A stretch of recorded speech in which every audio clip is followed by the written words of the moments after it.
penúltimo tema. Esto es faringe. En realidad es el antepenúltimo tema. Nos falta faringe, que lo vamos a ver ahora. Nos falta laringe y ahí mismo, como estructura del cuello, entra la glándula tiroides. Entonces, con esa más completamos. Bien, vamos ganando tiempo. ¿Qué es lo que nos tiene que quedar claro? ¿Cuál es la esencialidad, lo que se debe evaluar? Vamos a poner como siempre énfasis en eso. La faringe, entonces, es un conducto, aquí está pintado en verde, y nos muestra un conducto vertical, posterior, delante de la columna y por detrás de las principales cavidades que tenemos ahí, la cavidad nasal, la cavidad bucal y la región de la laringe. Entonces, desde el punto de vista anatómico, es un centro de distribución. Entonces, ¿qué tiene la faringe diferente, por ejemplo, a la laringe? La laringe es una estructura que forma parte de la vía aérea. En cambio, la faringe es una cavidad común a la vía aérea, a la vía digestiva aérea, ¿no? Entonces, eso es lo que tenemos que entender. Sus límites, de dónde a dónde se va. Hacia arriba comienza en la base del cráneo, en relación con la cara anterior e inferior del cuerpo del esfenoides. Ahí se ve el seno esfenoidal, ¿no? Entonces, hasta arriba llega hasta estas alturas, y hacia abajo va a corresponder a la altura del sexto cuerpo de las vértebras cervicales. Es desde ahí, desde arriba hasta abajo. Un poco más abajo se va a continuar ya con el esófago para formar parte entonces de la vía digestiva. Entonces, ¿cómo se lo puede definir? Ahí está claro, es un vestíbulo, es un recibidor, es un centro de distribución que se comunica con la boca con el esófago y las fosas nasales con la laringe. Tiene la forma de un embudo irregular, eso quiere decir que es más ancho hacia arriba y se va adelgazando hacia abajo.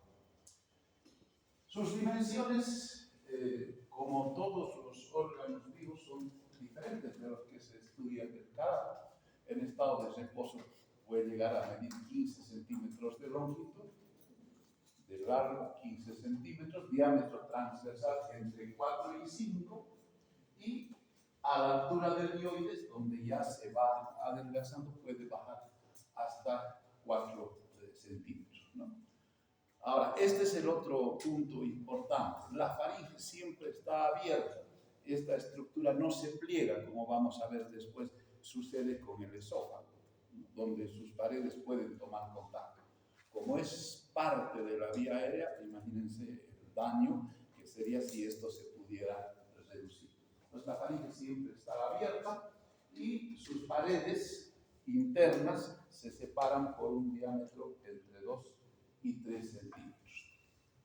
Entonces, nosotros, por lo tanto, lo vamos a dividir para el estudio en cada una de esas partes. Una nasofaringe, una orofaringe y una laringofaringe. Esas son las tres partes que vamos a ver. Sin embargo, en su configuración todavía en conjunto, su configuración externa, fíjense, la cara posterior es casi plana y se continúa con las caras laterales para formar dos ángulos rombos.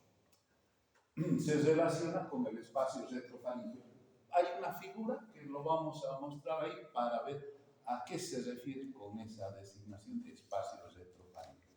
Las caras laterales, por supuesto, son los límites laterales de esta abertura y van a bajar paralelamente hasta que lleguen a su extremo inferior. La parte superior se va a relacionar con la carótida interna, con la yugula interna, con el nervio vago. Estamos hablando hacia arriba de las dos caras laterales. ya lo hemos visto cuando veíamos glosofaringeo, ya lo hemos visto cuando veíamos el nervio vago, y estas paredes de la faringe van a llegar hasta la parte superior de las fosas nasales. Entonces, lo vamos a ver también en una imagen, pero ya en el ejercicio mental que nosotros tenemos, ya tenemos que entender que en esta parte, por estas partes laterales, están bajando el paquete vascular nervioso conformado por esa arteria, por esa vena y por el nervio vago. Y finalmente, hacia abajo, entonces va a tomarse relación también con la glándula tiroides. Entonces, ¿qué estamos haciendo? En la izquierda tenemos la vista posterior. Estamos mirando desde la faringe hacia adelante. Entonces, estamos viendo hacia arriba, en verde, pintada la relación que tiene con la nasofaringe. Hacia el medio estamos viendo la úvula, estamos viendo los arcos del paladar y estamos viendo la orofaringe. Y en la parte inferior estamos viendo al cartílago epiglótico y al cricoides, al cartílago cricoides, que lo vamos a ver ya en la próxima clase, ojalá, que nos están mostrando el límite inferior de la faringe. Y un poco más por debajo de esto podemos ver ya al esófago continuando ese trayecto.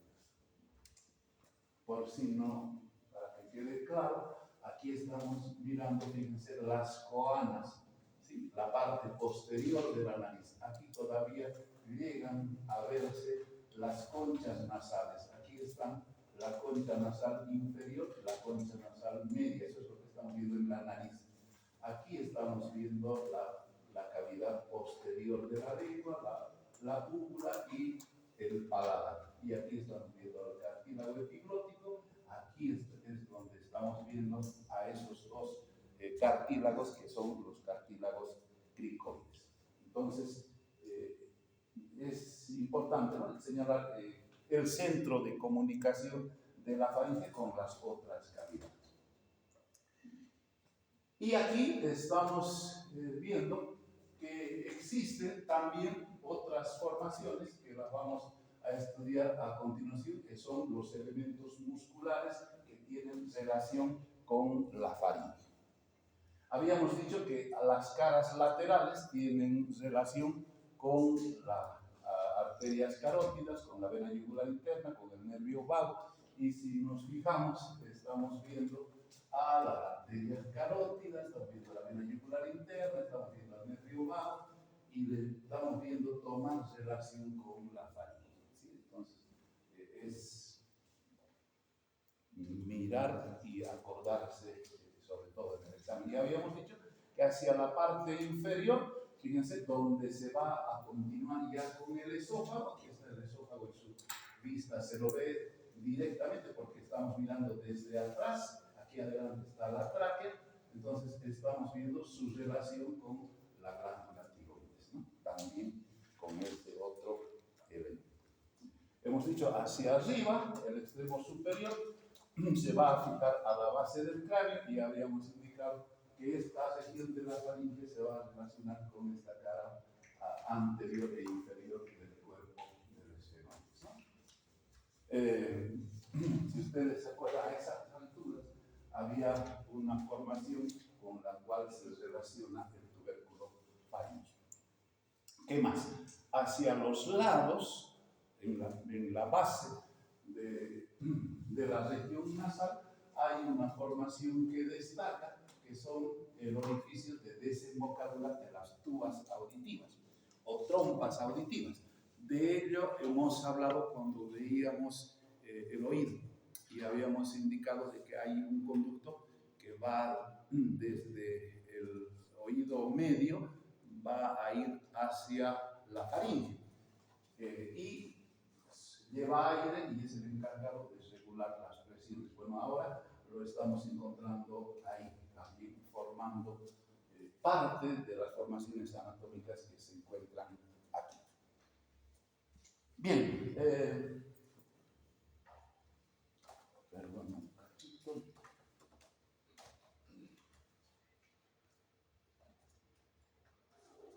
Bueno, antes está un poco desordenado. He estado tratando de actualizarlo hoy día, pero me faltó tiempo. Bueno, vamos con las divisiones de la faringe. Entonces, la faringe ahí está con colores y con todo, se divide en 3 regiones. Hacia arriba en verde la nasofaringe, hacia abajo la bucofaringe en naranja y hacia más abajo con la laringofaringe. Aquí estamos viendo los límites de esas 3 regiones para mostrar evidentemente las comunicaciones que se establecen ahí. Habíamos indicado que cuando se mira desde atrás la región nasal se encuentran las conchas nasales inferior y media, y esta vista nos lo puede confirmar, ¿cierto? Aquí está la faringe, aquí estamos viendo la pared más superior, estamos viendo la nasofaringe, y desde este lado lo que habíamos dicho es se ve la concha nasal inferior y la concha nasal inferior. Y aquí está la tuba auditiva. Entonces, estamos entrando con esa descripción. ¿Qué más? La estructura de la faringe, ¿cómo está conformada la faringe? Eso lo dejamos siempre a la histología, pero aquí lo que hay que mencionar es que está formado por capas, ¿no? Una capa interna o mucosa, una capa fibrosa, una capa muscular y una capa adventicia. Entonces, tiene 4 capas la faringe. Lo que estamos viendo desde aquí es una imagen ya también desde arriba e inferior de la faringe. Si ustedes se ubican, esta es la región de la boca y la faringe está en este espacio. Aquí estamos viendo la laringe hacia abajo, entonces estamos viendo la misma estructura, la faringe, pero más o menos en su tercio medio para mostrar esa organización en capas que tiene desde la capa mucosa, desde la capa fibrosa, la capa muscular y la capa adventicia. Esa es la vista transversal. Describir básicamente poco. La capa mucosa es diferente, eso tal vez en anatomía convenga saberlo por la función que tiene. La capa mucosa ahí está pintada de la nasofaringe, está pintada en celeste, nos está mostrando un epitelio cilíndrico pseudoestratificado ciliado. A mí no me gusta entrar en estos términos, pero aquí lo que hay que acordarse es que esta capa es diferente a las otras 2 capas íntimas, de la bucofaringe y la laringofaringe, por una razón. Porque la nasofaringe se va a ocupar de conducir el aire, no va a tener más drama. Aire. ¿Qué necesita? Es capa mucosa, va a formar moco. ¿Qué necesita? Tener células ciliares. ¿Para qué? Para quitar el moco de ahí, de su superficie. ¿Necesita otra cosa más? No. Lo que hace es oler y respirar. Entonces, fíjense, el epitelio que tendría que tener es un epitelio ciliar. ¿Y por qué hacemos esta mención en anatomía? Por la otra capa. La bucofaringe y la laringofaringe tienen un epitelio estratificado plano, no queratinizado. Es como la piel sin queratina. ¿Y por qué? ¿Por qué está dispuesto en estratos? Porque tiene que ofrecer protección. ¿Por qué protección? Porque viene a formar parte de la vía digestiva. No puede ser igual que la nariz. Nosotros no respiramos aire caliente, no ingerimos a través de la nariz sustancias químicas, no es irritante. Entonces, si nos ponemos a pensar, más protección necesitamos a nivel de la bucofaringe y de la laringofaringe. Esto tiene que estar prevenido porque nosotros vamos a comer sopas calientes. Hay personas que toman el café caliente. En la época de ustedes todo tibiecito. En los más antiguos el café tiene que estar hirviendo y la taza tiene que estar calentada, ¿no? Si no, no es café. Entonces, bueno, para eso se necesita otro epitelio. Entonces, esa es la característica con la capa mucosa. Con la capa muscular, por supuesto, tiene que haber músculos. Pero estos músculos, ya entenderán, están armados casi sobre una estructura blanda. Apenas hemos encontrado un hueso ahí que era el hioides. Y los músculos donde se van a insertar. Entonces, fíjense, tiene que haber una capa fibrosa y una capa muscular. En lo que se refiere a la capa muscular, tenemos la presencia de dos tipos de músculos. Músculos o son circulares o son longitudinales. Si son circulares van a ser constrictores porque son como anillos. Lo que van a hacer es cerrar. Entonces, los tres músculos de esa capa se llaman constrictor, ¿no es cierto? Entonces, vamos a encontrar al constrictor superior de la faringe, al constrictor medio de la faringe y al constrictor inferior de la faringe. Y en ellos, todavía en ese constrictor inferior, se reconoce una porción tirofaringea que está aquí en verde y una porción cricofaringea que está más abajo, todavía marcado ahí en un color café oscuro.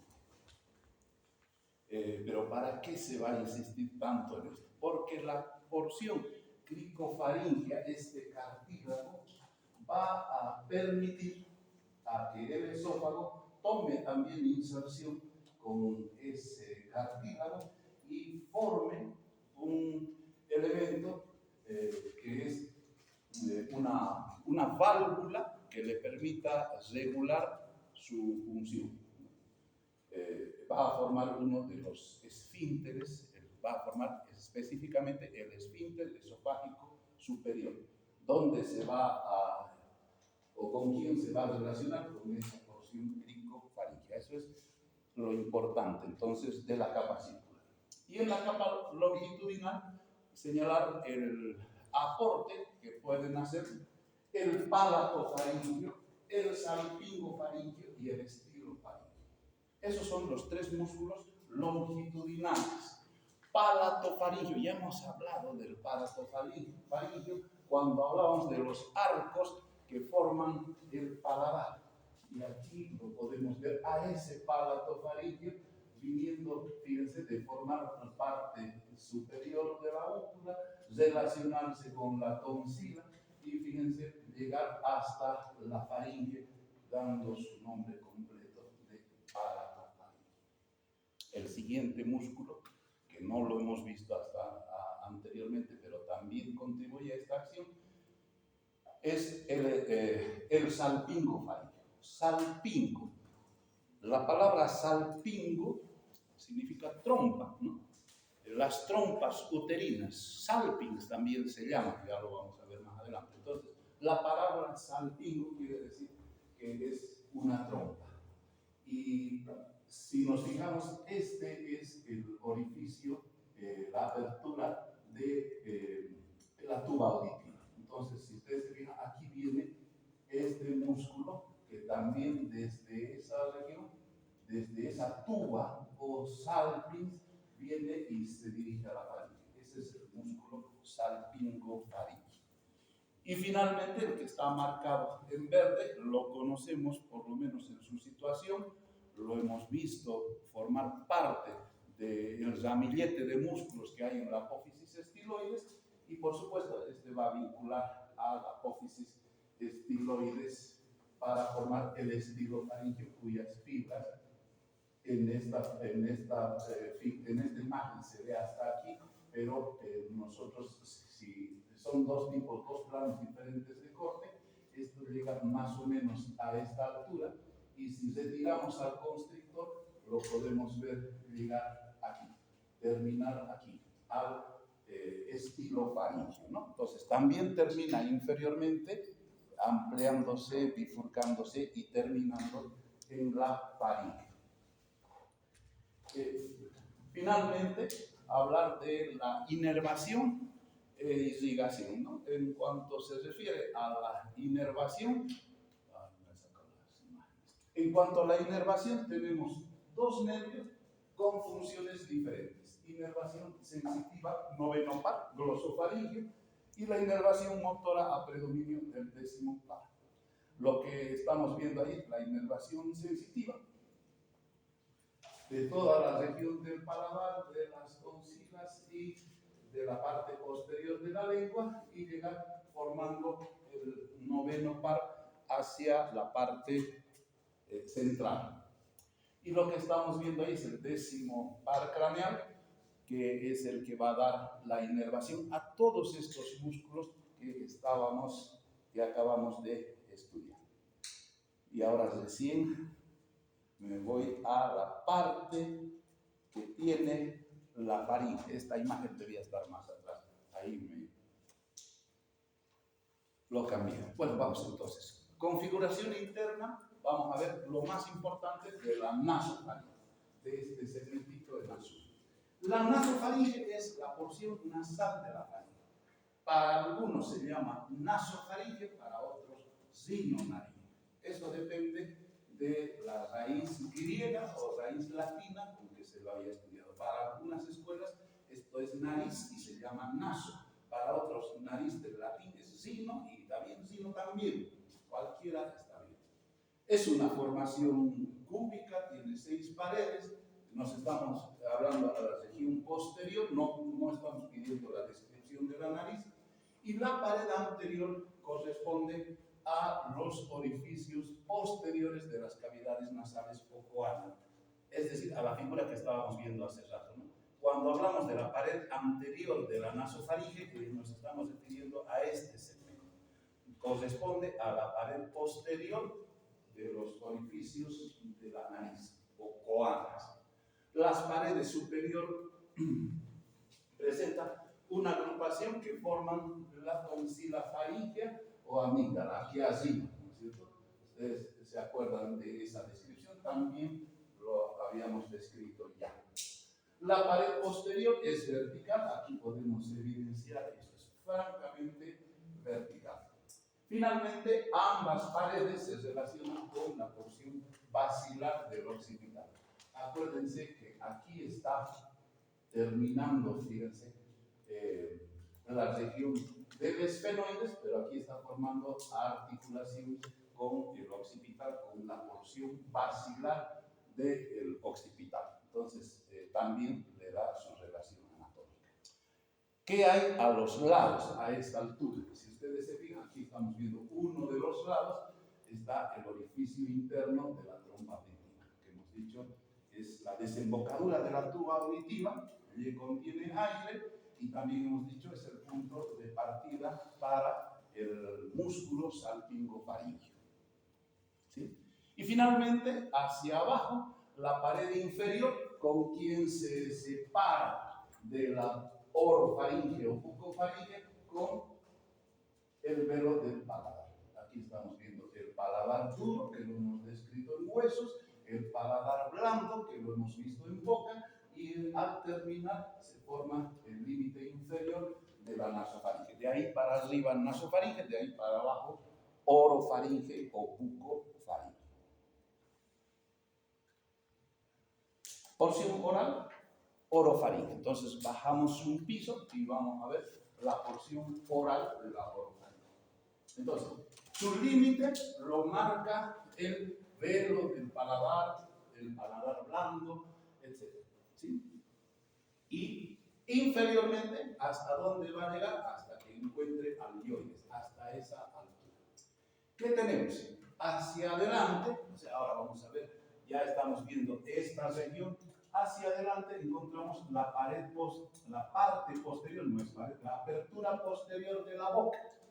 Y si nosotros nos acordamos de la boca, la pared, hemos dicho que la parte posterior de la boca se llama istmo de las fauces. Y al fondo se ven los arcos del palato gloso, palato faríngeo y la tonsila. ¿Sí? Entonces, estamos diciendo lo mismo. Posteriormente, también en altura, va desde el atlas hasta C3, en altura, C1, C2, C3. Y lateralmente está formada por los pilares del paladar, eso que hemos dicho, los dos arcos del palato gloso, palato faríngeo y la tonsila o amígdala.